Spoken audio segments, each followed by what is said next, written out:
সারা মাস কষ্ট করে টিউশনি করে আজ বাজার থেকে ভালো মন্দ কিছু কিনে এনে মেঝেতে বসে খাচ্ছি। হঠাৎ পিছন থেকে কেউ সজোরে লাথি মারে, যার কারণে আমি খাবারগুলোর উপরেই পড়ে যাই। মেঝে থেকে উঠে পিছনে ফিরতেই ঠাস ঠাস ঠাস ঠাস করে আমার গালে থাপ্পড় পড়ে। ছোট লোক কুত্তার বাচ্চা, আমার বোন বিষ খেয়ে হাসপাতালে মরতে বসেছে, আর তুই এখানে আরামে আরামে খাবার গিলছিস। কথা বলার শক্তিই যেন আমি আর খুঁজে পাচ্ছি না। পিঠ আর গালে প্রচুর যন্ত্রণা হচ্ছে। এই অবস্থায় সে আমাকে টেনে টুনে ম্যাশ থেকে বের করে হাসপাতালে নিয়ে আসে। আমার সামনেই বেডে শুয়ে আছে আরিহা। কি নির্মম অবস্থায় না করেছে নিজের। মেয়েটা আমাকে বড্ড বেশি ভালোবাসত, তা জেনে ও আমি তাকে ফিরিয়ে দিয়েছি। কখনো ভাবিনি যে আরিহা এতটা আঘাত পাবে, যার কারণে এমন একটা জঘন্য কাজ করে ফেলবে। কিন্তু আমি যে খুব গরিব ঘরের সন্তান, যেখানে আরিহা কোটিপতি ঘরের মেয়ে। আমাকে দেখতে পেয়ে আরিহা করুণ দৃষ্টিতে তাকিয়ে আছে, হয়তো বলতে চাচ্ছে তোকে খুব ভালোবাসি রে। আমি মাথা নিচু করে নিচের দিকে তাকিয়ে দাঁড়িয়ে আছি। হঠাৎ আরিহার ভাই আবার বলে উঠল, আমার বোনের যদি কিছু হয়ে যেত তাহলে তোকে আমি খুন করে ফেলতাম, ছোট লোকের বাচ্চা। কথাটা বলের সাথে সাথে হাতটা উপরে তুলে আমাকে মারার জন্য, কিন্তু আরিহার ইশারায় থেমে যায়। আরিহার ভাই আমাকে হালকা ধাক্কা দিয়ে বলল, আমার বোন তোকে ডাকছে, যা। আমি আরিহার কাছে গেলেই সে আমার হাতটা শক্ত করে ধরে তার পাশে বসিয়ে আস্তে আস্তে বলল, আজ এখানে এই মুহূর্তে তোমার আর আমার বিয়ে হবে। আরিহার কথা শুনে আমার শরীরে যেন কারেন্ট প্রবাহিত হয়ে শক লাগতে শুরু করল। আমি উঠে চলে যেতে যাব, কিন্তু পারছি না। তার কারণ আরিহা তার সমস্ত শক্তি দিয়ে আমার হাতটা ধরে রেখেছে। কিছুক্ষণ পর দেখলাম আরিহার ভাইয়া কাজী নিয়ে আসলো।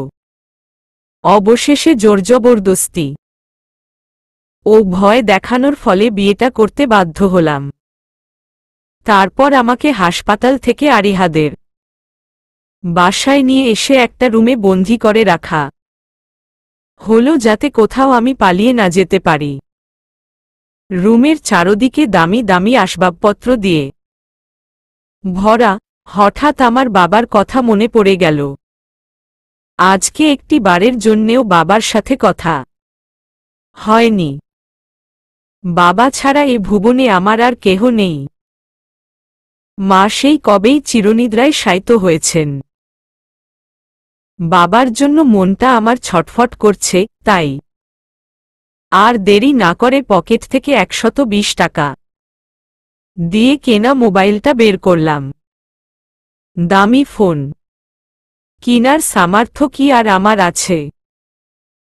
আশ্চর্য ব্যাপার, বাবার ফোন বন্ধ কেন সেটাই মাথার ভিতরে ঠিক মতো ঢুকছে না। আবার বাবার কিছু হয়ে গেল না তো? নানান টেনশনে মাথার সব ফাঁকা জায়গা ভরাট হয়ে যাচ্ছে।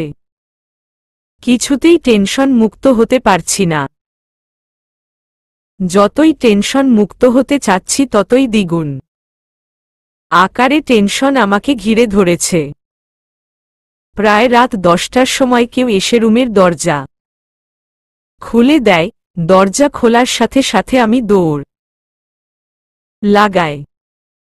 যখন আমি বাসার বাহিরে চলে যেতে যাব, সেই মুহূর্তে আমার চোখের দৃষ্টি চলে যায় সোফায় বসে থাকা লোকটার উপর। সেই লোকটি আর কেউ নয় আমার বাবাই।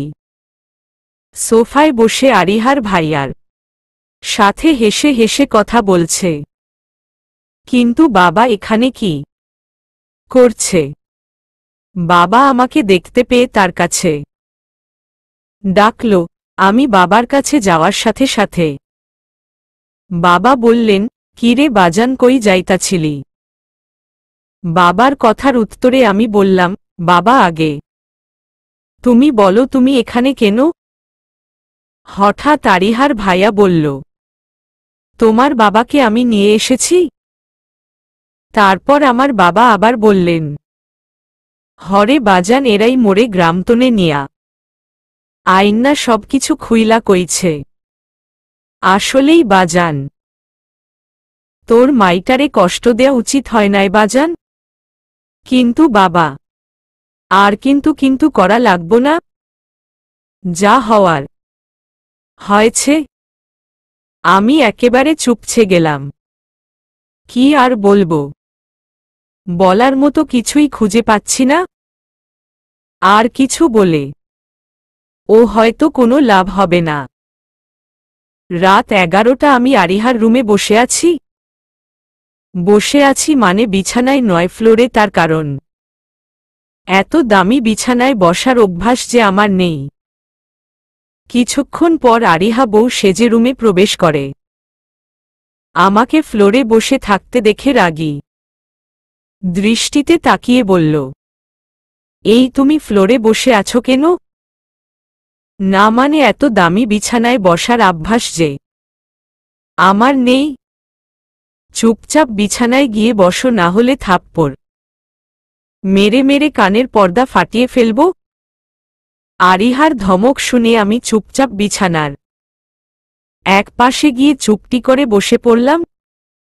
কারণ এই মেয়েকে খুব ভালো করেই জানি, রাগে যা ইচ্ছে তাই করতে পারে। আরিহা আস্তে আস্তে আমার দিকে এগোতে লাগলে আমি বললাম, প্লিজ আমার কাছে আসবেন না, আমি এসবের জন্য অপ্রস্তুত, আমাকে কিছুটা সময় দিন। শুন, আমার শরীর এমনিতেই খুব দুর্বল, তাই আমি যা বলছি তাই কর। জি, কি করতে হবে? প্রথমে আমাকে জড়িয়ে ধর। না, আমি এমনটা পারবো না। ঠাস ঠাস ঠাস ঠাস। না বলতে দেরি হলেও আরিহার হাতের থাপ্পড় খেতে দেরি হয়নি। তার শরীর বলে দুর্বল, থাপ্পড় খেয়ে আমার গালটা প্রায় যায় অবস্থা। এখনো কি জড়িয়ে ধরবি না? এই তো ধরছি। তারপর বাধ্য হয়ে আরিহাকে জড়িয়ে ধরলাম। সোনা, বেশি ব্যথা পেয়েছ? একটু আদর করে দিব। নিজেই ব্যথা দিয়ে এখন আবার ভালোবাসা দেখাচ্ছে। মনে মনে কিছু বলছো না যে? আচ্ছা, আমাকে যে বিয়ে করলেন, আমি আপনাকে খাওয়াবো কি? তোমার খাওয়াতে হবে না, বুঝেছ? আর কালকের দিনটার পর থেকে তুমিই আমাদের কোম্পানির বসের চেয়ারে বসবে, কেমন? আর না, শব্দটা কিন্তু একদমই মুখ থেকে বের কর না, তাহলে কিন্তু তোমার গাল লালে লাল হয়ে যাবে। আমি কিছুই বলছি না, চুপচাপ শুয়ে আছি। পরের দিন বাবা সবার কাছ থেকে বিদায় নিয়ে গ্রামে চলে যায়। আরিহার ভাইয়া বারবার বাবাকে বলেছিল এখানে থাকতে, কিন্তু বাবার নাকি গ্রামে থাকতেই ভালো লাগে। দুপুরে খাবার খাচ্ছি, তখন আরিহার ভাইয়া আমাকে বলল, দেখো শাহরিয়ার, বাবা মা অনেক আগেই মারা যায়। তারপর থেকে অনেক আদর যত্নে আমার ছোট বোনটাকে বড় করেছি। তাই কখনো কোনো সময় কোনো রকম আরিহাকে কষ্ট দিও না। উত্তরে আমি কিছুই বললাম না, কারণ আরিহাকে নিয়ে আমার মনে কোনো রকম ফিলিংস বা ভালোবাসা নেই। রাতে জানালার গিরিল ধরে দাঁড়িয়ে আছি, সেই সময় পিছন থেকে আরিহা এসে জড়িয়ে ধরে। আমার গাড়ে চুমু দেয়। যতবার বলেছি আমি এসবের জন্য মোটেও প্রস্তুত না ততবারেই আমাকে আরিহার হাতের থাপ্পড় খেতে হয়েছে। তাই কিছু বলতে চাইলেও বলতে পারি না। পরের দিন সকালে আরিহার ভাইয়ার সাথে তাদের অফিসে যাই। সত্যিই খুব বড় আরিহাদের কোম্পানিটা। আজ আমার প্রথম দিন তো তাই সবার সাথে পরিচয় ও অফিসটা ভালোভাবে ঘুরে বাসায় চলে আসার সময় আমার সবচেয়ে ভালো বান্ধবী মেঘলার সাথে দেখা হয়। সেই ও খুব বড়লোক ঘরের মেয়ে, আমার সব বিপদে পাশে থেকে আমাকে সাহায্য করত। কি রে শাহরিয়ার, অনেকদিন পরে তোকে দেখলাম, তোকে ফোনেও পাচ্ছিলাম না যে। তা কি হয়েছে তোর? তারপর আমি মেঘাকে সব খুলে বললে সে কাঁদতে লাগল। বুঝলাম না সে কাঁদছে কেন। আমি হালকাভাবে মেঘার হাত ধরে বললাম, কি রে কাঁদছিস কেন? কিন্তু মেঘা জাটকা মেরে হাত ছাড়িয়ে নিয়ে কাঁদতে কাঁদতে চলে যায়। আমি কিছুক্ষণ সেখানে দাঁড়িয়ে থেকে বাসায় এসে দেখি আরিহার ভাইয়া দরজার সামনে দাঁড়িয়ে আছে। আমাকে দেখতে পেয়েই আমার গালে কষে একের পর এক থাপ্পড় বসিয়ে দেয়। আমি কিছুক্ষণ সেখানে দাঁড়িয়ে থেকে বাসায় এসে দেখি আরিহার ভাইয়া দরজার সামনে দাঁড়িয়ে আছে। আমাকে দেখতে পেয়েই আমার গালে কষে একের পর এক থাপ্পড় বসিয়ে দেয়। বুঝলাম না থাপ্পড় কেন খেতে হলো আমাকে। আমি তো থাপ্পড় খাওয়ার মতো কোনো কাজই করিনি। মাথা নিচু করে দাঁড়িয়ে আছি। মুখের ভিতরে অনেক কথা আটকে রেখেছি। ইচ্ছে করছে যে চিৎকার করে করে বলতে, কিন্তু আমি বলতে পারছি না। আমার সামনেই আরিহা একটা মোটা শক্ত লাঠি ভর করে পায়ের উপর পা তুলে সোফায় বসে আছে। ভয় আমার পা থরথর থরথর করে কাঁপছে। নিশ্চয় ভাবছেন লাঠি দেখে আমার পা ভয় থরথর করে কাঁপছে। সেটা যদি ভেবে থাকেন তো ভাবা সেখানেই থামিয়ে দিন, কারণ আমি লাঠি দেখে ভয় কাঁপছি না। আরিহার লাল টকটকে চোখ দুটি দেখে ভয় কাঁপছি। অবশ্য প্রচণ্ড পরিমাণ রাগ না উঠলে কারো চোখ এমনিতেই লাল হয়ে যায় না। কিন্তু আরিহার রাগ উঠার পিছনের কারণটা ঠিক কি? ছোটবেলা থেকেই আমি লাল জিনিসকে সবচেয়ে বেশি ভয় পেতাম। কথাটা হাস্যকর হলেও সত্যি। লাল রঙের কোনো কিছু দেখলেই আমার মনে হয় সেই লাল জিনিসটা আমাকে চারদিকে ঘিরে আমার শরীরটা গলিয়ে লাল বর্ণের করে ফেলবে। আমার এমনটা মনে হয় বলেই আমি লাল জিনিসটিকে একটু বেশি ভয় পাই।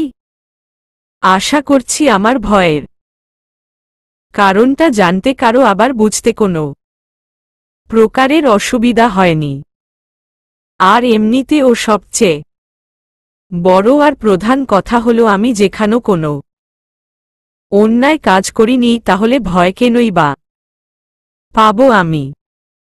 হঠাৎ করে আরিহার ভাইয়া পিছন থেকে আমার গাড় ধরে জোরে ধাক্কা মেরে আরিহার পায়ের সামনে নিয়ে গিয়ে ফেলে দিয়ে বলে, দেখ বোন, তোকে আমি অনেক আগেই বলেছিলাম এমন গরিব ঘরের ছেলেকে বিয়ে করলে এমনি হয়।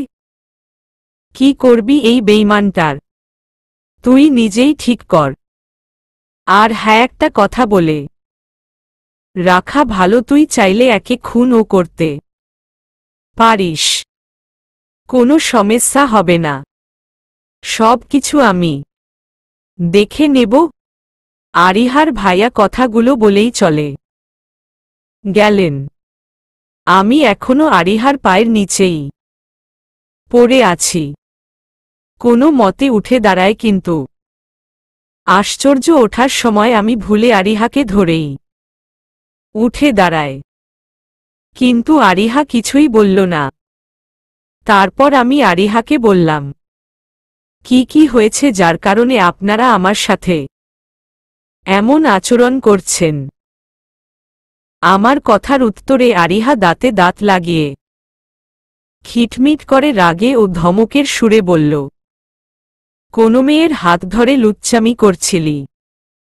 এখন পুরো ব্যাপারটা আমার কাছে খুব সহজে পরিষ্কার হয়ে গেল। বুঝতে পারলাম এমন আচরণের আসল কারণটা। আমি বললাম, আরে ওর নাম মেঘা, খুবই ভালো মেয়ে আর আমার সবথেকে ভালো ফ্রেন্ড। আমার বিয়ের কথা শুনেই ও কাঁদতে শুরু করল, তাই হালকা ভাবে ওর হাত ধরে বলেছিলাম, কাঁদছিস কেন? আমি তোর বিয়ে করা বউ, কই কখনো তো নিজে থেকে আমার হাত ধরিসনি। তাহলে ওই নষ্টা মেয়ের হাত কেন ধরলি? খবরদার, আপনি ওকে নষ্টা মেয়ে বলবেন না। কেন রে, তোর কি গায়ে লাগছে? কিন্তু কেন? তোর আর ওর মধ্যে কিছু চলছে না তো? ছি, কি সব বলছেন আপনি? চুপ কর কুত্তার বাচ্চা, তুই শুধুই আমার। তোর শুধু আমাকে ছোঁয়ার অধিকার আছে, আর কারো না। সেই হাত আমি ভেঙে দুমড়ে মুচড়ে গুড়িয়ে ফেলব, যেই হাত দিয়ে অন্য এক নারীকে ছুঁয়েছিস। কথাগুলো বলার সাথে সাথে আরিহা তার হাতে থাকা লাঠিটা দিয়ে আমার হাতে আঘাত করে। আমি ব্যথার যন্ত্রণায় চিৎকার দিয়ে উঠি। আরিহা অনাব্রত আমার দুহাতে আঘাত করেই যাচ্ছে। থামার কোনো নাম গন্ধই মনে হচ্ছে নেই। আমি আর সহ্য করতে না পেরে রাগের মাথায় চিৎকার দিয়ে বললাম, হ্যাঁ, আমি মেঘাকে ভালোবাসি। কি করবি তুই? আমার কথার উত্তরে আরিহা একটা কথাই বলল, মেরে ফেলব। তারপর আর কিছু মনে নেই। যখন আমার জ্ঞান, তখন দেখি আমি রুমে শুয়ে আছি, আর আমার মাথায় ব্যান্ডেজ করা, মনে হয় আমার মাথায় লাঠি দিয়ে আঘাত করা হয়েছে। আমার বুকে মনে হয় কেউ শুয়ে আছে। হ্যাঁ, আমি ঠিকই ধরেছি, আরিহা আমার বুকের উপর শুয়ে আছে। আরিহার মাথার নিচে বেশ খানিক জায়গা ভেজা, অর্থাৎ আমার শার্টটা ভেজা। এখনো স্পষ্টভাবে আরিহার ঘুমান্ত মুখে চোখের জলের স্পষ্ট দাগ বোঝা যাচ্ছে। আমি এই মেয়েটাকে কিছুতেই বুঝে উঠতে পারছি না। সবাই বলে মেয়েদের মন বুঝা নাকি বেশ কঠিন, কিন্তু আমি বলি কি, সব মেয়েদের মন বুঝা কঠিন হয় না। কিছু কিছু মেয়েদের মন বুঝা বেশ সহজতর হয়ে থাকে। কিন্তু আমার ভাগ্যে যে মেয়ে পড়েছে, তাকে বুঝে ওঠা যে আমার পক্ষে কোনো মতেই সম্ভব নয়। হঠাৎ আরিহার ঘুম ভেঙে যায়। আমার জ্ঞান ফিরেছে দেখে সে আর এক মুহূর্তের জন্যেও দেরি না করে সোজা আমার গলা জড়িয়ে ধরে, আমার ঠোঁট জোড়া নিজের আয়ত্তে করে নেয়। বিরক্তি আর অসহ্য ছাড়া আমার আর কিছুই লাগছিল না। কিছুক্ষণ পর ছেড়ে দিয়ে আরিহা নিচে চলে যায়। আমার শরীরটা খুব দুর্বল লাগছে, ভালো করে নাড়াচাড়া করতে পারছি না। বুঝে উঠতে পারছি না একটা মেয়ে এতটা অত্যাচারী কি করে হতে পারে। কিছুক্ষণ পর দেখলাম আরিহা খাবার নিয়ে আসছে এবং নিজের হাতে আমাকে খাইয়ে দিতে চাচ্ছে, কিন্তু আমি খাচ্ছি না। যতবারই আমাকে খাইয়ে দেওয়ার জন্য আরিহা সম্পূর্ণ প্রস্তুত ছিল, ততবারই আমি মুখ ঘুরিয়ে নিও, কারণ এই মেয়ের হাতে খাবার খাওয়ার চেয়ে না খাওয়াই আমার থেকে ভালো মনে হচ্ছে। আরিহা এবার রেগে গিয়ে এক হাত দিয়ে আমার মুখ ধরে আর এক হাত দিয়ে আমাকে খাবার জোর করে খাইয়ে দেয়। অনিচ্ছা সত্ত্বেও আরিহার হাতে খাবার খেতে হচ্ছে। 1 সপ্তাহ আমাকে বাসায় থেকে বিশ্রাম নিতে হয়েছে। এখন আমি মোটামুটি সুস্থ আছি, কিন্তু হাতে সামান্য ব্যথা রয়েই গেছে। আরিহাকে অনেক বুঝিয়ে এই আজ সকালে বাহিরে বের হলাম। একটা পার্কে বসে আছি, নিরিবিলি। মন চাচ্ছে উড়ে যেতে, কিন্তু উড়তে পারছি না, কারণ আমি কোনো এক খাঁচায় বন্দী। হঠাৎ মেঘা কোথা থেকে যেন হুট করে চলে আসলো, আর আজকে তার সাথে অনেক গার্ড। কেন তাই আমাকে খুব করে ভাবাচ্ছে। কিরে শাহরিয়ার, তোর এই অবস্থা কেন? না মানে? আচ্ছা, বলতে হবে না, যা বুঝার বুঝে ফেলেছি। আরিহা তোর এই অবস্থা করছে তাই তো? তুই কি করে জানলি? আমি সব জানি। আর শুন, আমি তোকে ভালোবাসি, তুই এই মুহূর্তে আমার সাথে চল। মেঘার কথা শুনে আমি অবাক হয়ে যাই। তাই তো বলি, আমার বিয়ের কথা শুনে সেদিন কেন কাঁদতে কাঁদতে চলে গেছিল। তারপর আমি বললাম, দেখ মেঘা, আমি কিন্তু বিবাহিত, তাতে আমার কোনো সমস্যা নেই। তুই মেঘাকে ডিভোর্স দিয়ে দিবি। আর তুই কি আমাকে ভালোবাসিস না? আমার তোকে ভালো লাগে, কিন্তু তাই বলে ভালোবাসি না। ভালো লাগা আর ভালোবাসা এক কথাই হলো। আমি আর কিছু শুনতে চাই না, তুই আমার সাথে চল। যেতে না চাইলে জোর করে নিয়ে যাব। আর তোর কোনো চিন্তা নেই, আরিহাকে আমি দেখে নিব। হঠাৎ কেউ একজন বলে উঠল, কে কাকে দেখে নিবে শুনি? গলার আওয়াজটা আমার খুব পরিচিত। বুঝার আর বাকি রইল না যে এটা আরিহা। আরিহাকে দেখে মেঘা বলল, চলে এসেছে আমার পথের কাঁটা। আরিহা রেগে গিয়ে বলল, তুই নিজেই তো আমার কাঁটা হয়ে দাঁড়িয়ে আছিস। কথা সাবধানে বল। মেঘা, তুই চুপ কর তো। আরিহা, আরে চুপ করে তুই থাক। তার কারণ আমার কাছে অনেক গার্ড আছে। শাহরিয়ারকে তুই কোথাও নিয়ে যেতে পারবি না। তোর কি মনে হয় আমি খালি হাতে এসেছি? আরিহার কথাগুলো বলার সাথে সাথে প্রচুর গার্ড এসে হাজির হয়ে গেল। আরিহার গার্ডের তুলনায় মেঘার গার্ড খুবই কম, তাই আমাকে এখান থেকে নিয়ে যেতে আরিহার কোনো সমস্যা হয়নি। যাওয়ার আগে মেঘা আরিহাকে উদ্দেশ্য করে বলল, শাহরিয়ারকে আমার করে ছাড়বই। আরিহা ও মুচকি হেসে বলল, আমি বেঁচে থাকতে তা কোনো দিন সম্ভব না। এক প্রেমিকের জন্য 2 প্রেমিকাদের মধ্যে এক ভয়াবহ লড়াই হতে যাচ্ছে, যে লড়াইয়ে হয়তো কেউ একজন পৃথিবীর মোহ ও হয়তো ত্যাগ করতে পারে। আমাকে সেখান থেকে বাসায় নিয়ে এসে আরিহা টেনেটুনে রুমে নিয়ে যায়। রুমের দরজা বন্ধ করে আরিহা 1 পা 2 পা করে আমার কাছে এগোতে লাগল। আবার মারবে না তো? এমনিতেই শরীরে আগের অনেক ব্যথা রয়েই গেছে, তার মধ্যে আবার মার খেলে তো এ ভুবন ত্যাগ করতে আমার আর বেশি সময় লাগবে না। আরিহা যতই আমার কাছে আসছে ততই মনে ভয়ের সৃষ্টি হচ্ছে। আরিহা যতই আমার কাছে আসছে আমি ততই পিছুতে লাগলাম। এক সময় আমার বাধা হয়ে দাঁড়ালো দেয়াল।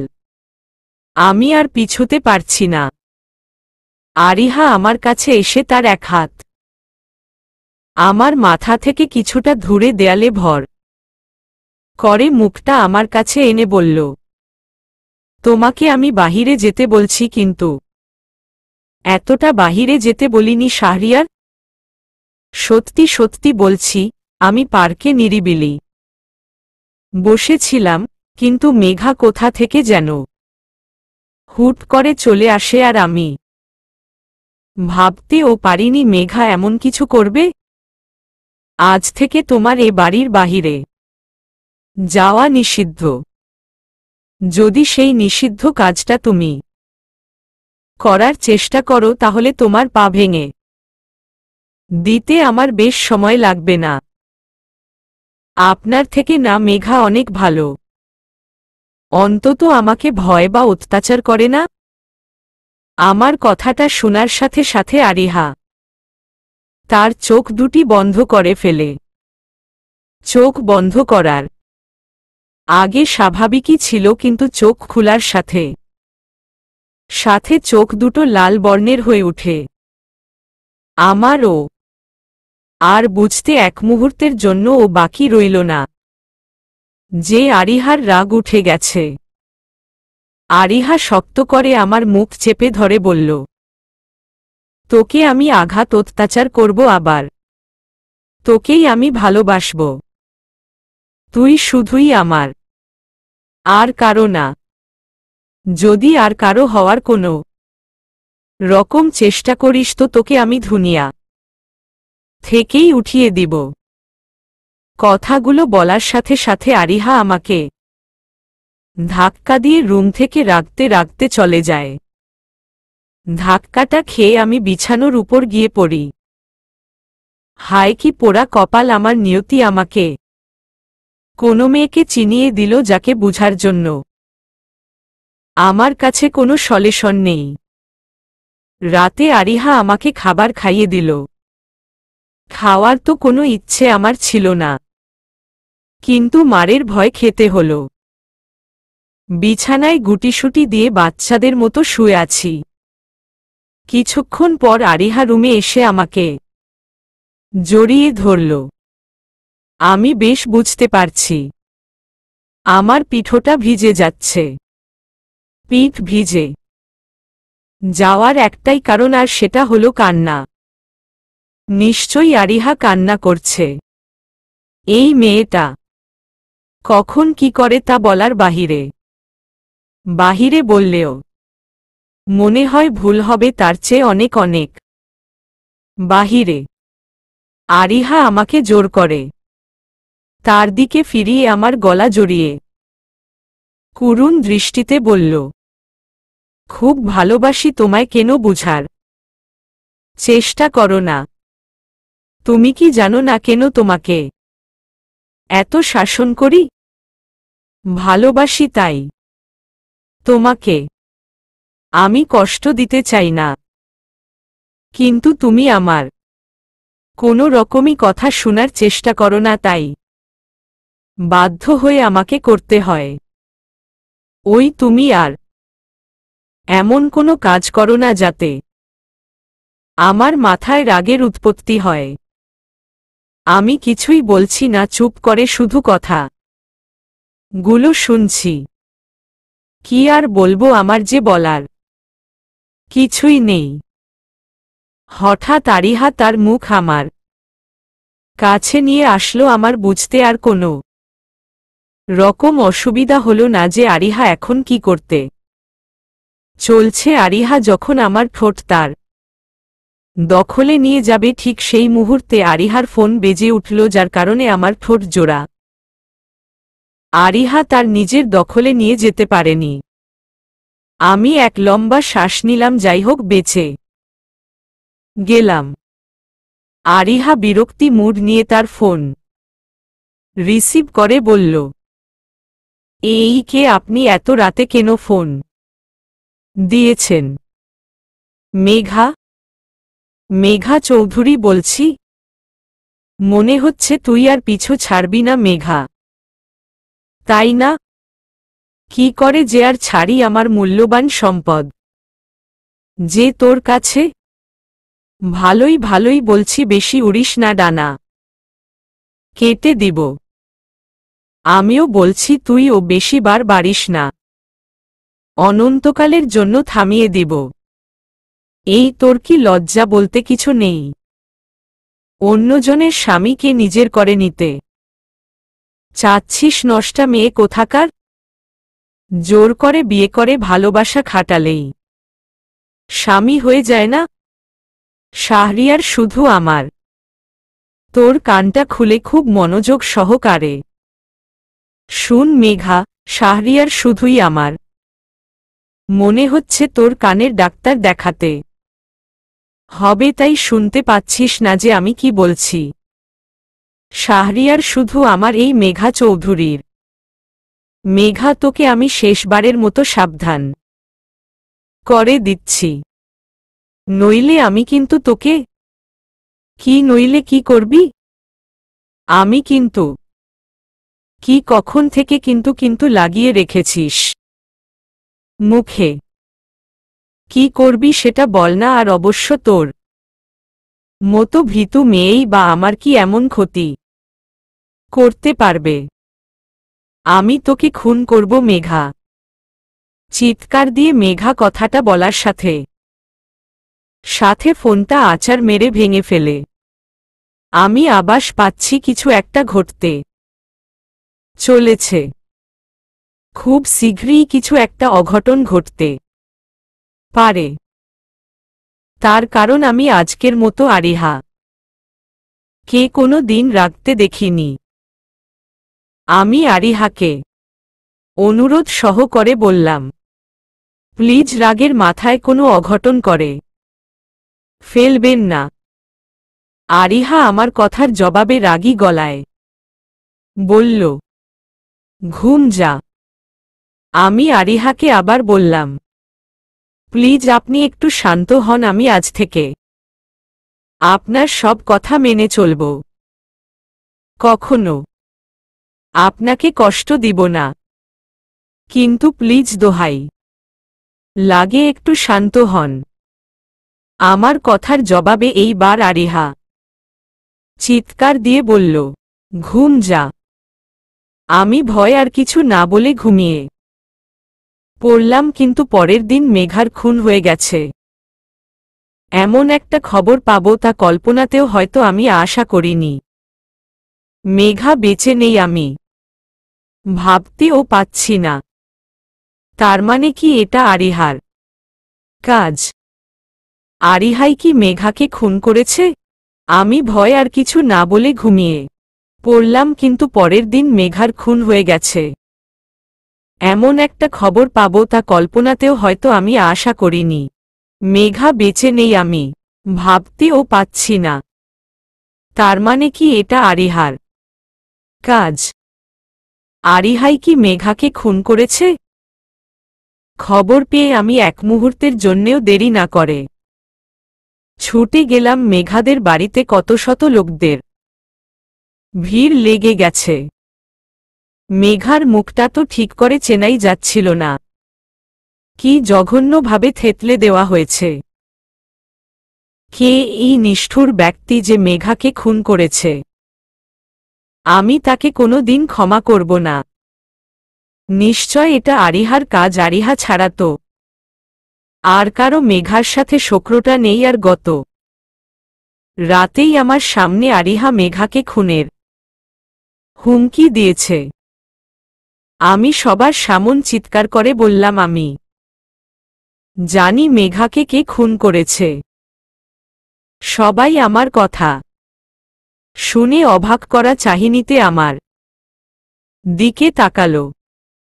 আমি আবার বললাম, হ্যাঁ আমি জানি এই খুন কে করেছে। মেঘার বাবা কাঁদতে কাঁদতে বলল, তুমি কি জানো বাবা? আমাকে বলো। দেখো মেঘা তো তোমার ভালো ফ্রেন্ড ছিল, তাই না? কিন্তু কে বা কারা আমার নিষ্পাপ আদরের একমাত্র কন্যাকে হত্যা করেছে? তুমি কিছু জেনে থাকলে দয়া করে আমাকে বলো। আঙ্কেল, আমি বুঝতে পারছি আপনার কন্যা হারাবার ব্যথাটা ঠিক কতখানি প্লিজ আপনি একটু শান্ত হন, আমি বলছি। কি করে আর শান্ত হই বাবা, বলো। নিজের আদরের একমাত্র কন্যার থেতলে দেওয়া লাশ দেখে কোনো বাবাই কি আর শান্ত হয়ে বসে থাকতে পারে? প্লিজ দয়া করে বলো, কে সে যে আমার মেয়েকে খুন করেছে? তারপর আমি প্রথম থেকে শুরু করে সব কিছু খুলে বললাম। আমার কথা শুনে মেঘার বাবা আমার হাত দুটি ধরে বলল, তোমাকে অনেক অনেক ধন্যবাদ। ওই আরিহাই আমার সোনার টুকরো মেয়েকে খুন করেছে। আমি ওকে ফাঁসির দড়ি পর্যন্ত নিয়েই ছাড়ব।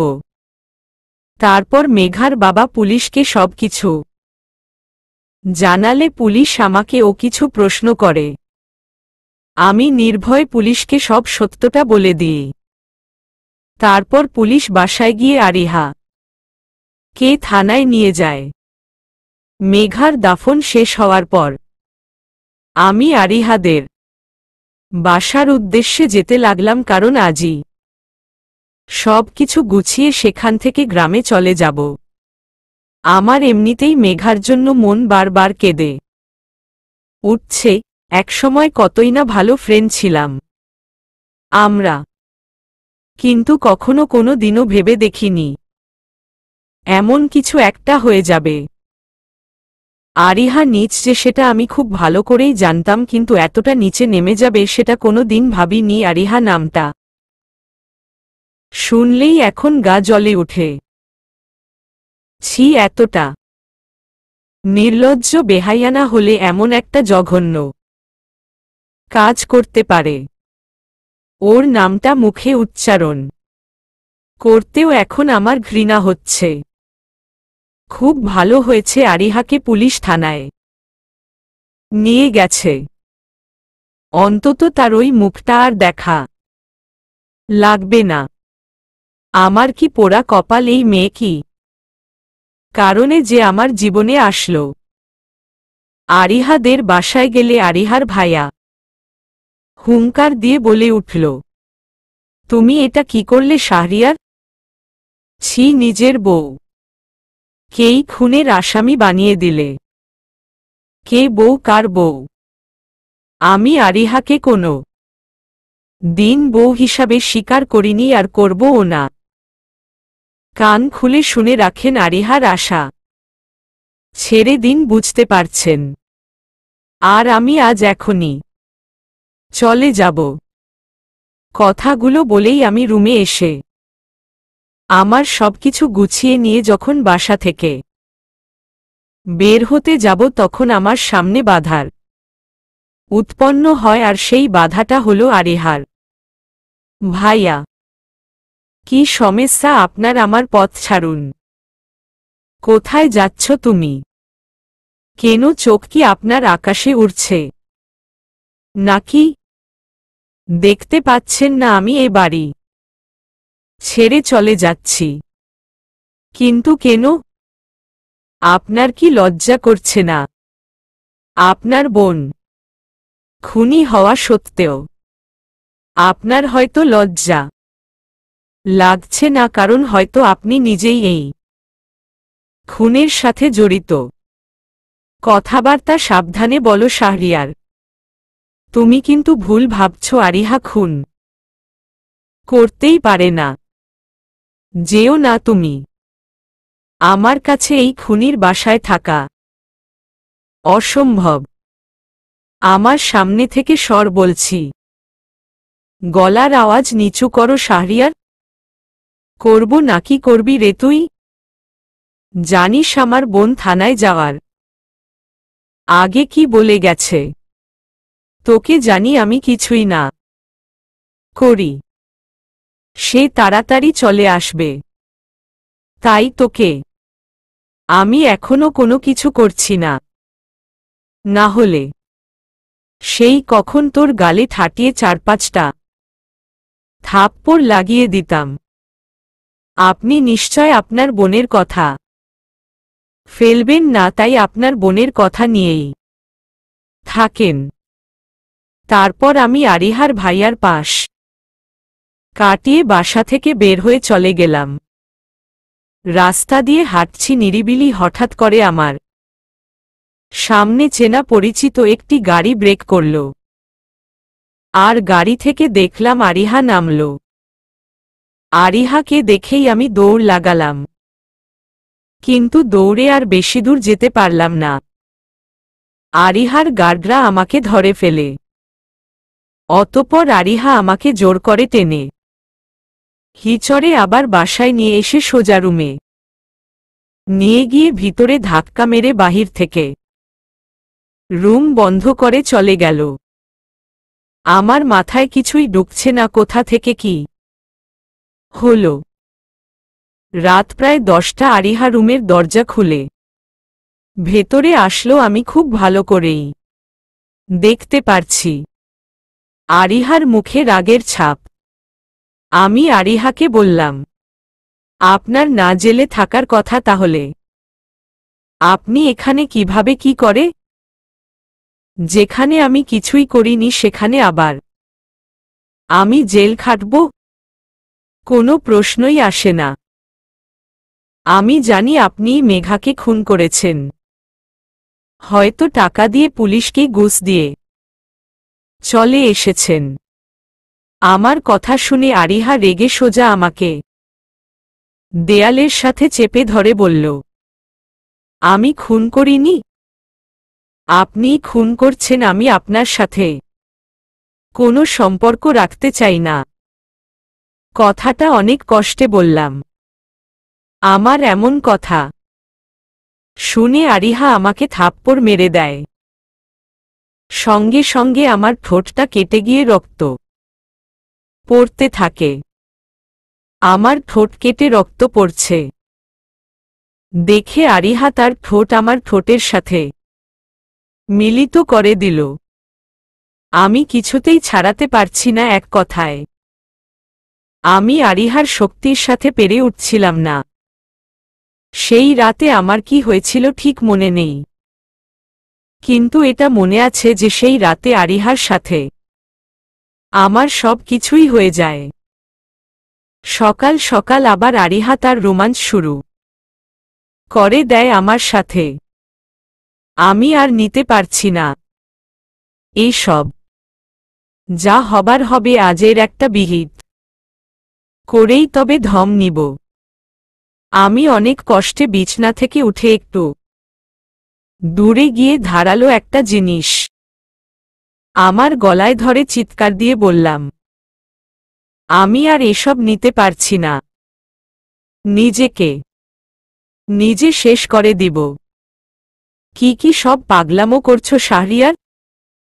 খবরদার আমার কাছে আসবি না, তাহলে শেষ করে দিব নিজেকে। আমার কথা শুনে আরিহা কাছে আসতে চেয়ে ও ভয় আসেনি। তারপর আরিহা বলল, শাহরিয়ার কি শুরু করলে তুমি এসব? প্লিজ তোমার হাতের ধারালো জিনিসটা আমাকে দিয়ে দেও। আমি তোর মতো খুনি মেয়ের সাথে থাকতে পারবো না। আমাকে তুই মুক্ত করে দে। তুই একটা খুনি বাজে মেয়ে। তুই মেঘাকে খুন করেছিস। তোর মতো মেয়ের সাথে সংসার করা যায় না। রুম থেকে যা বলছি, না হলে কিন্তু। আচ্ছা যাচ্ছি, কিন্তু তুমি নিজের কোনো ক্ষতি করো না। আরিহা কাঁদতে কাঁদতে চলে গেল, আর আমি সাথে সাথে রুমের দরজা বন্ধ করে দিয়ে একটা দিন পেরিয়ে গেল। আমি এখনো রুমের মধ্যেই আছি। হাজারো ডাকার পরও আমি রুমের দরজা খুলিনি। অনেক খিদে লাগছে আমার, শরীরটা দুর্বল ও লাগছে আমার। বিছানায় গা এলি শুয়ে আছি, হঠাৎ দরজা ভেঙে আরিহা ভিতরে আসলো। আরিহার মুখে আজ কোনো রাগের চিহ্ন দেখছি না, কিন্তু তার চোখের জলগুলো স্পষ্ট দেখতে পারছি। আরিহা এসেই আমাকে জড়িয়ে ধরে, তারপর কিছুক্ষণ আমার দিকে তাকিয়ে আমার হাত ধরে গাড়িতে উঠিয়ে কোথায় যেন নিয়ে যাচ্ছে। আমি হাজার জিজ্ঞেস করলেও কোনো জবাব পাইনি। অবশেষে দেখলাম আরিহা আমাকে মেঘাদের বাসায় নিয়ে আসলো আর বাসার ভিতরে নিয়ে গেল। বাসার ভিতরে গিয়ে তো আমি পুরাই চমকে যাই। দেখি মেঘা সবার সাথে বসে গল্প করছে। আমাকে আর আরিহাকে দেখতে পেয়ে মেঘা সহ সবাই বসা থেকে উঠে যায়। তারপর আরিহা আমাকে হালকা ধাক্কা দিয়ে মেঘার দিকে ঠেলে দিয়ে বলল, বিয়ে করে সুখে থাক তোরা। দোয়া রইল। আর হ্যাঁ শাহরিয়ার, এখন তুমি খুশি তো? খুশি তো হওয়ার কথাই, আমি তোমাকে মুক্তি দিলাম। যদি কখনো শুনতে পাও আমি আরে ভুবনে নেই, তবে আমার মরা মুখটা পর্যন্ত দেখতে আসিও না। ভালো থেকো, বিয়ে করে সুখে থাক তোরা। দোয়া রইল। আর হ্যাঁ শাহরিয়ার, এখন তুমি খুশি তো? খুশি তো হওয়ার কথাই, আমি তোমাকে মুক্তি দিলাম। যদি কখনো শুনতে পাও আমি আরে ভুবনে নেই, তবে আমার মরা মুখটা পর্যন্ত দেখতে আসিও না। ভালো থেকো। কথাগুলো বলেই আরিহা চলে গেল। যাওয়ার আগে একটা বার আমাকে চেয়ে ও দেখল না। আমি তো অবাকের পর অবাক হচ্ছি যে মেয়েটা আমায় ছাড়া এক মুহূর্তের জন্য থাকতে পারে না। সেই মেয়েটাই আমাকে মেঘার হাতে তুলে দিল। আর কথা হচ্ছে যে মেঘা তো মারা গেছে, তো আমার চোখের সামনে মেঘার মতো। এটা কে? আমি মেঘার দিকে অবাক দৃষ্টিতে তাকালে মেঘা মুচকি হেসে বলল, কি ভাবছ আমি বেঁচে আছি কি করে? তাহলে মনোযোগ সহকারে শুনো। ওই দিন রাতে আমি আরিহার কথা শুনে রাগে তোমার কাছেই আসতেছিলাম, যাতে তোমাকে সেখান থেকে নিয়ে আসতে পারি, কিন্তু এতটাই তাড়াহুড়াই ছিলাম যে আমার সাথে কোনো গার্ড নিয়ে যায়নি। মাঝপথে একজন 21-22 বছরের একটি মেয়ে সাহায্যর কথা বলে আমার গাড়িটিকে থামাতে বলে, কারো কিছু আবার হলো না তো, তাই ভেবে গাড়ি থামাই। আর সাথে সাথে মেয়েটি রুমাল দিয়ে আমার মুখ চেপে ধরে। আমি ছাড়ানোর অনেক চেষ্টা করেছি, কিন্তু ছাড়াতে ব্যর্থ হয়েছি। তার কারণ মেয়েটির সাথে আরো কিছু লোক আমাকে জোর করে তাদের একটা গাড়িতে উঠায়। আর সেই মেয়েটি কে তারা ওখানেই মেরে ফেলে আমার গাড়ির ভিতরে রেখে দেয়। মেয়েটিকে মেরে ফেলার কারণ হয়তো কোনো প্রমাণ রাখতে চায়নি তারা। প্রায় 2 দিন ধরে আমাকে কোনো এক অজানা জায়গায় আটকে রাখা হয়েছিল। তৃতীয় দিন লোকগুলো আমাকে ধর্ষণ ও হত্যা করার জন্য প্রস্তুত হয়, কিন্তু তার আগেই আরিহা পুলিশ নিয়ে এসে আমাকে বাঁচিয়ে নেয়। আরিহার জন্যই আমার সতীত্ব ও জীবন বেঁচে যায়। আমি চুপ করেই মেঘার বলা কথাগুলো শুনছিলাম। হঠাৎ মেঘা আবার বলে উঠল, আজ আমি একটা কথা তোমাকে খুব পরিষ্কার করে বলছি, আরিহার মতো তোমাকে আর কেউ ভালোবাসতে পারবে না। তুমি প্লিজ বিশ্বাস করো, আরিহা তোমাকে কি পরিমাণ ভালোবাসে তা আমি বলে বুঝাতে পারবো না। তোমরা খুশি থাকো। তোমরা সুখে থাকলে আমার মতো খুশি আর কেউ হবে না হয়তো। যাও তাড়াতাড়ি আরিহার কাছে ছুটে যাও। হ্যাঁ সত্যিই তো, আরিহা তো আমাকে খুব ভালোবাসে, এটা আমি অস্বীকার মোটেও করতে পারবো না। আজ কেন জানি আরিহার জন্য আমার মনটা বারবার নাড়া দিয়ে উঠছে। না, আর এভাবে চলা যায় না, সবকিছুর সমাধান করতে হবে আমাকে। আমি একটু সুখে সংসার করতে চাই আরিহার সাথে।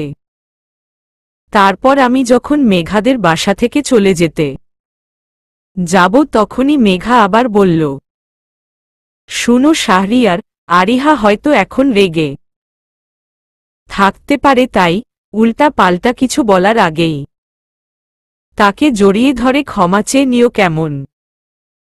আমি জবাবে কিছুই বললাম না, শুধু মেঘার দিকে চেয়ে মুচকি একটা হাসি দিয়ে আরিহাদের বাসার উদ্দেশ্যে চলে গেলাম।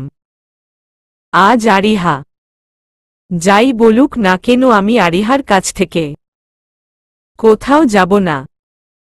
আরিহা আমাকে শাসন অত্যাচার করত, কিন্তু সেই শাসন অত্যাচারের ভিতরেও যে এক প্রকার ভালোবাসা ছিল তা বুঝতে আমার খুব দেরি হয়ে গেছে। হয়তো বা আমি বুঝতেই চাইনি। অবশেষে আমি আরিহাদের বাসায় পৌঁছিলাম। দেরি না করে সোজা আরিহার রুমে গিয়ে দেখি আরিহা জানালার গিরিল ধরে কাঁদছে। আমি আর কোনো শব্দ না করে সোজা আরিহাকে পিছন থেকে জড়িয়ে ধরি। হঠাৎ করেই জড়িয়ে ধরাতে আরিহা চমকে উঠল। আমি আরিহাকে শক্ত করে জড়িয়ে ধরে বললাম, প্লিজ আরিহা, আপনি আমাকে ক্ষমা করে দেন। আপনার ভালোবাসাটা বুঝতে দেরি হওয়ার জন্য আমাকে ছাড়ো আর চলে যাও এখান থেকে। তোমাকে আমি দেখতে চাই না। আজ আপনি আমাকে যাই বলেন না কেন, তারপরেও আমি কোথাও যাব না। তোমাকে আমি চলে যেতে বলছি। কথা কি শুনতে পারছো না? আপনি না বলতেন আমি শুধু আপনার, তাহলে আজ কেন দূরে যেতে বলছেন? শেষবারের মতো বলছি, আমাকে ছাড় আর আমার বাড়ি থেকে চলে যা। আমি আরিহাকে আরো শক্ত করে জড়িয়ে ধরে বললাম, না না, কোথাও যাব না। কিন্তু আরিহা আমার থেকে নিজেকে ছাড়িয়ে কষে দুটো থাপ্পড় লাগিয়ে দেয় আমার গালে। তুই কখনো আমার ভালোবাসাটাকে বুঝিস নি, আর হয়তো কোনো দিন বুঝতে পারবিও না। আমি তোকে আর দেখতে চাই না। মুক্ত করে দিয়েছি আমি তোকে, আর কি চাস তুই? হ্যাঁ, যদি তোর লজ্জা বলতে কিছু থাকে তো এখান থেকে চলে যা। আরিহা এমন কিছু করবে তা আমি কখনো আশা করিনি। অবশেষে আরিহাদের বাসা থেকে বেরিয়ে আসলাম। আরিহার ভাইয়া অনেকভাবেই আমাকে আটকানোর চেষ্টা করেছে, কিন্তু ব্যর্থ হয়েছেন তিনি। রাস্তা দিয়ে হাঁটছি, চোখের জল ফেলে ফেলে বারবার আরিহাকে মনে পড়ছে। কেন জানি আমি যেদিকেই তাকাচ্ছি সেদিকেই আরিহাকে দেখতে পারছি। কেন জানি আবার আমার এটাও মনে হচ্ছে যে আমি আর বাঁচব না। হঠাৎ গাড়ির ধাক্কায় কোথায় যেন ছিটকে পড়ি। আমার চোখ দুটি শুধু বন্ধ হতে চাচ্ছে। হয়তো আমার চোখগুলোও বুঝে গেছে তারা আর কোনো দিন পৃথিবীর আলো দেখতে পারবে না। কেন জানি আমি যেদিকেই তাকাচ্ছি সেদিকেই আরিহাকে দেখতে পারছি। কেন জানি আবার আমার এটাও মনে হচ্ছে আমি আর বাঁচব না। হঠাৎ গাড়ির ধাক্কায় কোথায় যেন ছিটকে পড়ি। আমার চোখ দুটি শুধু বন্ধ হতে চাচ্ছে। হয়তো আমার চোখগুলোও বুঝে গেছে তারা আর কোনো দিন পৃথিবীর আলো দেখতে পারবে না। তারপর আমার আর কিছু মনে নেই। যখন আমার জ্ঞান ফিরে তখন দেখি আমি হাসপাতালের বেডে শুয়ে আছি। আমার যতটুকু মনে পড়ছে আমার একটা গাড়ির সাথে অ্যাক্সিডেন্ট হয়, কিন্তু আমাকে হাসপাতালে কে নিয়ে আসলো? আশেপাশে তাকিয়ে কাউকেই দেখতে পেলাম না, কিন্তু আমার বুকের দিকে তাকিয়ে ঠিকই একজনকে দেখতে পেরেছি, আর সে হলো আরিহা। বুকটা আমার ভিজে গেছে, আর কিভাবে ভিজেছে সেটা আমি ঠিক ভালো করেই বুঝতে পারছি। হঠাৎ করেই আরিহা তার চোখ দুটি মেলে যখন দেখতে পায় আমার জ্ঞান ফিরেছে, তখনই সঙ্গে সঙ্গে আমার গলাটা জড়িয়ে ধরে কাঁদতে কাঁদতে বলল, তোমাকে আমি রাগের মাথায় দু একটা কথা বলেছি, তাই বলে কি তুমি চলে যাবে? তুমি কি জানো আমার বেঁচে থাকার অক্সিজেনটা হলো তুমি? তুমি তো খুব ভালো করেই জানতে আমি একটু রাগী, তাই বলে তুমি চলে কেন যাবে? তুমি কি জানো তুমি যখন বাসা থেকে চলে গেছো, এটা শুনে আমি পাগলের মতো হয়ে গেছিলাম। তোমাকে এখানে সেখানে সব জায়গায় খুঁজি, কিন্তু পাইনি। যখন দেখি রাস্তার এক কোনো অনেক মানুষের ভিড়ে তুমি রক্তাক্ত অবস্থায় পড়ে আছো, তখন আমার প্রাণটা যায় যায় অবস্থায় ছিল। কথাগুলো বলে আরিহা তার কান্নার মাত্রাটা আরও বাড়িয়ে দেয়। আমি আরিহাকে আস্তে করে জড়িয়ে ধরে বললাম, আর কেঁদো না, তুমি কাঁদলে যে আমারও ভীষণ কষ্ট হয়। আমার কথা শুনে আরিহা তার কান্না করাটা থামিয়ে দেয়। অনেক দিন লেগে গেছে আমার সম্পূর্ণ সুস্থ হতে, আর এখন আমি সম্পূর্ণ সুস্থ। রুমে বসে আছি, এমন সময় আরিহা খুব রাগী মুড নিয়ে রুমে আসে। আরিহার রাগী মুখটা দেখে আমি বসা থেকে উঠে দাঁড়িয়ে যাওয়ার সাথে সাথে আরি আমাকে দেয়ালের সাথে ঠেসে ধরে বলল, শুনেছি তুমি নাকি আমাদের অফিসের এক মেয়ের সাথে বেশি কথা বলো। কি বলছো তুমি? হয়তো ভুল শুনেছ। আমি কানো মেয়ের সাথে কথা বলি না। এমন কি গতদিন একটা সুন্দরী মেয়ে আমার দিকে তাকিয়ে মুচকি মুচকি হাসছিল, কিন্তু আমি শাহরিয়ার সেই মেয়ের দিকে এক পলকের জন্যেও তাকায় নি। ও আচ্ছা, তুমি এক পলকের জন্যও তাকাও নি? তাহলে তুমি বুঝলে কেমনে যে মেয়েটি তোমার দিকে তাকিয়ে মুচকি মুচকি হাসছিল? নাই মানে মনে হচ্ছে অনেক দিন তোমার ঠিকমতো ক্লাস নেওয়া হয় না।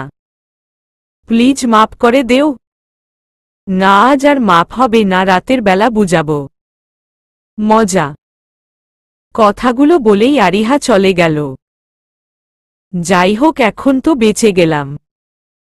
না জানি রাতে কি হয়। রাতে আমি তাড়াতাড়ি করে খাবার খেয়ে রুমে আসলাম। কিছুক্ষণ পর আরিহা একটা চিকন লাঠি নিয়ে রুমে আসলো। আমি ভয় ভয় বললাম, ও গো, আমাকে এবারের মতো মাপ করে দেও না, আমার লক্ষ্মী সোনা, মিষ্টি সোনা। আজ আর ছাড়াছাড়ি নাই। এখন তোমার হাত পাতো, তুমি আমাকে সত্যিই মারবে? ও গো, হাত পাততে বলছি তোকে। আমি ভয়ে হাত পাতি, আর সাথে সাথে আমার নরম হাতকে 4-5টা লাঠির আঘাত সহ্য করতে হয়। প্লিজ আর না, হাত পাত বলছি। আবার হাত পাতার সাথে সাথে 4-5টা লাঠির আঘাত আমার নরম হাতটাকে সহ্য করতে হয়। এবার আমার সাথে সাথে বলো, আমি আর কোনো মেয়ের দিকে তাকাবো না। আমি আর কোনো মেয়ের দিকে তাকাবো না। ভালো, চিরদিন যেন মনে থাকে। মনে কেন থাকবে না? স্বয়ং তুমি বলেছ বলে। কথা। আচ্ছা এখন আমার কাছে আসো তো, তোমাকে একটু আদর করি। আরিহার কাছে গেলেই কেমন এক অদ্ভুত ভালো লাগা আমার ভিতরে সৃষ্টি হয়। আরিহাকে খুব বেশি ভালোবেসে ফেলেছি আমি। আরিহার শাসনগুলো আমার খুব ভালো লাগে, তাই ইচ্ছে করেই আমি এমন এমন কাজ করি যাতে আরিহা আমাকে শাসন করে। মেয়েটার মুখে রাগের সৃষ্টি হলে কত যে কিউট লাগে।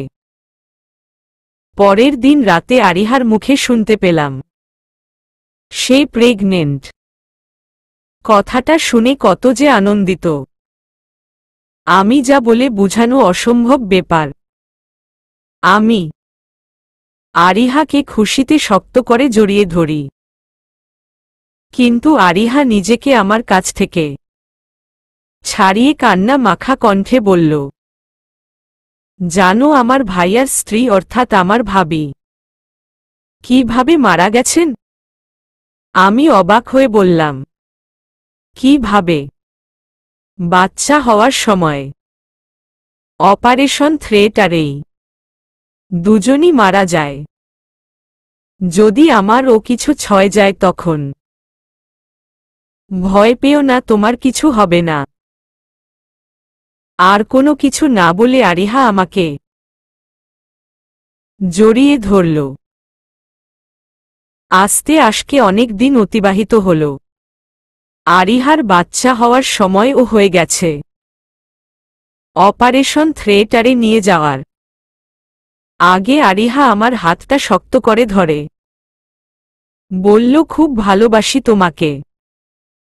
অনেক সময় হয়ে গেল অপারেশন থিয়েটার থেকে ডাক্তার কখন বের হবে সেই আশায় আছি আমি। কেন জানি আমার আজ অনেক ভয় হচ্ছে আরিহাকে চিরতরে হারিয়ে ফেলার। বাবা আমার কাঁধে হাত রেখে বললেন, বাজান কোনো চিন্তা করিস না, কিছুই হবে না। তাই যেন হয় বাবা। কিছুক্ষণ পর অপারেশন থিয়েটার থেকে ডাক্তার বের হলে আমি বলতে লাগলাম, ডক্টর প্লিজ বলুন আমার স্ত্রী কেমন আছে? সে ভালো আছে তো? কিন্তু আমার কথার জবাবে ডক্টর কিছুই বললেন না। দেখে আরিহার ভাইয়া বলে উঠল, কি হলো বলছেন না কেন আমার বোন? ঠিক আছে তো? এখনো ডক্টর কিছুই বললেন না, চুপচাপ দাঁড়িয়ে আছেন। এবার আমি রাগী গলায় ও ধমক দিয়ে বললাম, ডক্টর আমার স্ত্রী ঠিক আছে তো? সরি শাহরিয়ার, আপনার স্ত্রীকে আমরা বাঁচাতে পারিনি, সে আর এ পৃথিবীতে নেই, তবে আপনার জন্য নিষ্পাপ একটি শিশু রেখে গেছেন। ডাক্তারের কথা শুনে আমার কলিজা ভাঙ্গতে শুরু করে। আমি সাথে সাথে সেখানে ফ্লোরেই বসে পড়লাম। আরিহার ভাইয়া ও আমার বাবা ডাক্তারের কথা শোনার সাথে সাথে সেই কখন ভিতরে গিয়ে কান্নার বৃষ্টি বইয়ে দিচ্ছে। কিন্তু আমি এখনো বাহিরে ফ্লোরে হাঁটু গেড়ে বসে আছি। আমার কাছে আরিহার মৃত্যুটা মানতে খুব কঠিন হয়ে যাচ্ছে। আমি নিজেকে ধরে রাখতে পারছি না। দৌড়ে ভিতরে গিয়ে দেখলাম বেডের উপরে আরিহা চিরতরে ঘুমিয়ে আছে। পাশেই হাউমাউ করে কাঁদছে আমার নিষ্পাপ ছোট শিশুটি। হয়তো আমার নিষ্পাপ শিশুটিও বুঝতে পারছে তাকে জন্মদাত্রী মা আর নেই। নার্স এসে আমার শিশুটিকে কোথায় যেন নিয়ে যায়। আমি সেদিকে তেমন একটা তাকালাম না। আরিহার মৃত লাশটির সামনে দাঁড়িয়ে দাঁড়িয়ে হাউমাউ করে কাঁদছে তার ভাইয়া, বাবা ও আরিহার ভাইয়াকে সামলাতে পারছে না। বাবা ও বা সামলামে কি করে, কারণ বাবা নিজেই তো চিৎকার করে করে কাঁদছে। কিন্তু আমি তো আরিহার স্বামী, তবে কে সামলাবে আমায়? আরিহার মৃত লাশটির সামনে দাঁড়িয়ে দাঁড়িয়ে হাউমাউ করে কাঁদছে তার ভাইয়া, বাবা ও আরিহার। ভাইয়াকে সামলাতে পারছে না, বাবা ও বা সামলামে কি করে, কারণ বাবা নিজেই তো চিৎকার করে করে কাঁদছে। কিন্তু আমি তো আরিহার স্বামী, তবে কে সামলাবে আমায়? শত চেষ্টা করছি নিজেকে সামলাতে, কিন্তু সব চেষ্টাই যাচ্ছে বিফলে, নিজেকে আর আটকাতে পারছি না। আরিহার মৃত লাশটিকে জাপটি মেরে জড়িয়ে ধরে হাউমাউ করে কেঁদে চিৎকার দিয়ে বললাম, ওই চোখ খুলো আরিহা, দেখো আমি শাহরিয়ার, তোমার ভালোবাসার মানুষ তোমাকে ডাকছে। কি হলো, তুমি কি উঠবে না? তুমি কি আমার কথা শুনবে না? তুমি আমায় ছেড়ে কোথাও যেতে পারো না? উঠো বলছি। তুমি বলতে না আমাকে ছেড়ে কোথাও যাবে না, তাহলে আজ কেন একা চলে গেলে আমাকে ও তোমার সঙ্গে করে নিয়ে যেতে? তুমি ছাড়া আমি একা কি করে থাকব? তুমি কি জানো না, তোমাকে ছাড়া আমার কলিজা পানিহীন মাছের মতো ছটফট করে প্রতিদিন। তোমার কাছ থেকে বকা না খেয়ে কি করে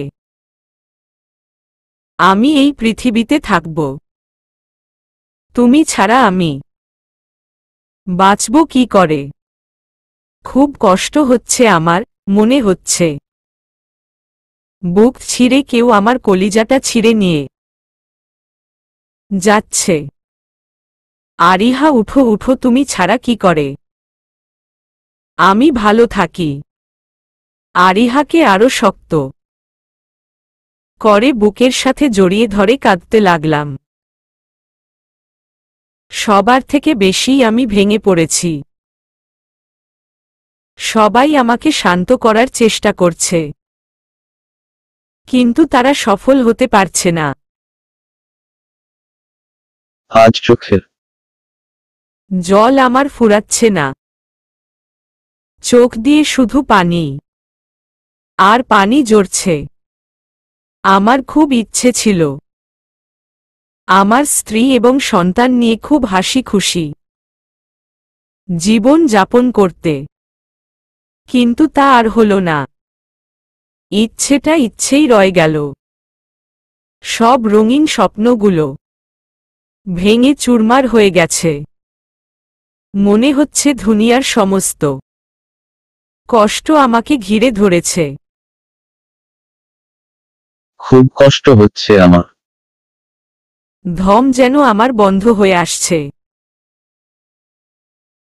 আমি আরিহা। আরিহা বলে জোরে জোরে চিৎকার করছি। আমার চিৎকারে যেন হাসপাতালটা কেঁপে উঠছে। আরিহাকে এখনো বুকের সাথে শক্ত করে জড়িয়ে ধরে কাঁদছি আর বলছি, তুমি যদি চোখ না খুলো তাহলে আমিও আমার জীবন দিয়ে দেব। হঠাৎ করেই আরিহা জোরে নিঃশ্বাস নিয়ে উঠল, যা দেখে সবাই চমকে যায়। তাড়াতাড়ি করে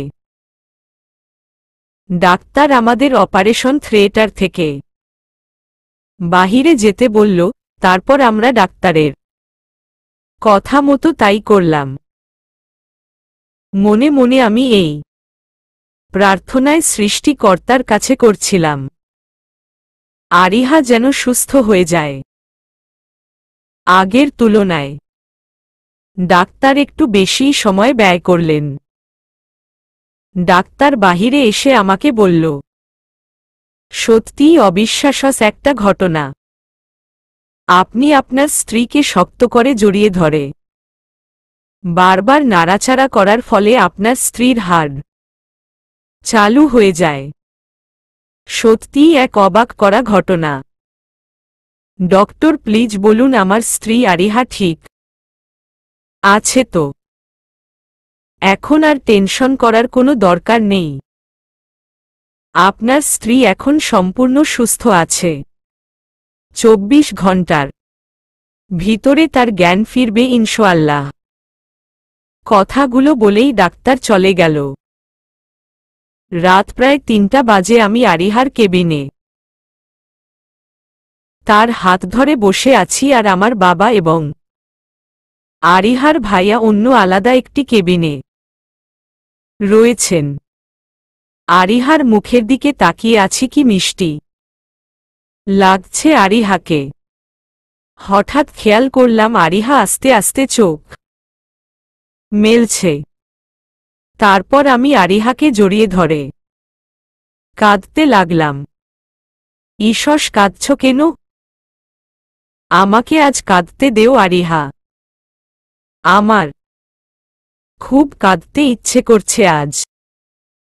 উফ, তুমি কাঁদলে আমি যে কষ্ট পাব, আর তুমি নিশ্চয়ই সেটা চাইবে না। না না, দেখো আমি কাঁদছি না, এই যে হাসছি। শুনো শাহরিয়ার, এখন আমাদের একটা সন্তান আছে, তাই বাচ্চাদের মতো কোনো কাণ্ডকারখানা করো না, যাতে তোমাকে শাসন বকা দিতে হয়। এভাবে হা করে কি দেখছ? তোমাকে কেন আগে আর দেখনি? নাকি অন্য কোনো মেয়ে নিয়ে ব্যস্ত থাকতে? তাহলে তো তুমি আমাকে মেরে মেরে মেরাই ফেলতে। সব জানোই যখন, তাহলে আমার কথা মতো চলবা সবসময়, কেমন? হুম। তারপর খুব সুখে শান্তিতে অনেক বছর কেটে যায়। এখন আমাদের সন্তান মারিয়া, অর্থাৎ আমার আদরের একমাত্র কন্যাটাও অনেক বড় হয়ে গেছে। কিন্তু কি জানেন, এখনো আরিহার কাছে আমাকে বকা খেতে হয়, আর মাঝে মধ্যে থাপ্পড়। তবে এই থাপ্পড় সেই থাপ্পড় না, এটা হলো ভালোবাসার ছোঁয়া। আরিহা যখন আমার ক্লাস নিয়ে রাগতে রাগতে রুম থেকে চলে যায়, তখন আমার মেয়ে এসে বলে, হা হা কি মজা, বাবা আম্মুকে ভয় পায়। বাবা একটা ভীতু, তোমার আম্মুর গায়ে শক্তি অনেক বেশি, তাই তার সাথে পেরে উঠতে পারি না। তাই বলে আমি কিন্তু ভীতু না হুম। বাবা তুমি যে ভীতু সেটা সবাই জানে। কথাটা বলেই মারিয়া দৌড়ে আরিহার কাছে চলে গেল। এভাবেই হাসি খুশি আনন্দে আমাদের দিনগুলো চলতে থাকে। সবাই আমাদের জন্য দোয়া করবেন। কেমন? সমাপ্ত।